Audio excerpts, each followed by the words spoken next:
Einam ieškot, kur Artūras yra pritūpęs. Va, matau šį.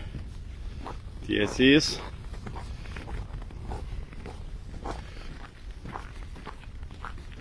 Ne, ten Gedas, apsirikau. Artūras ten.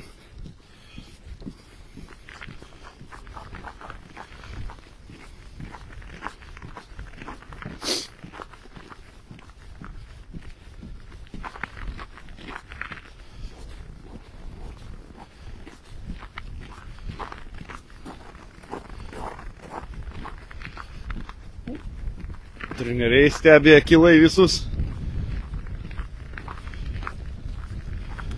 Dėkui, Egidijau, už linkėjimus, labai jų reikia, labai tau ačiū.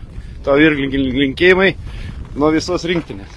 Atėjom pas Artūrą, tuoj mes jam porą klausimėlių voštelsim. Gerai, lauk.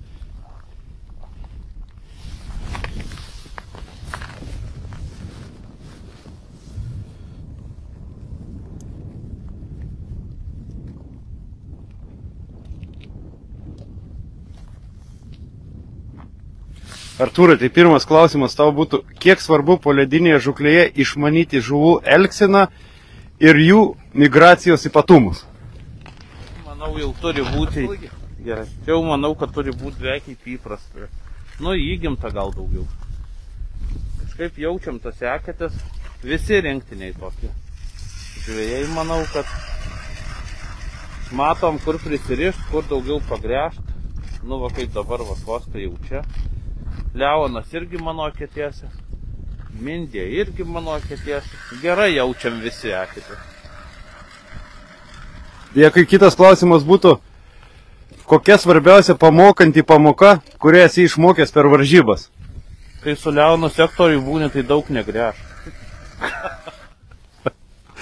Ir paskutinis, ką patartum tiems, kurie pirmą kartą išbando poledinę žūklę? Važiuokit, kai ne taip šalta. Bus geresnis laiko praleidimas. Perduok linkėjimą šeimynai. Linkėjimai šeimai ir draugams. Ir visiems, kas žiūro mus ir palaiko. Ačiū, Artūrai.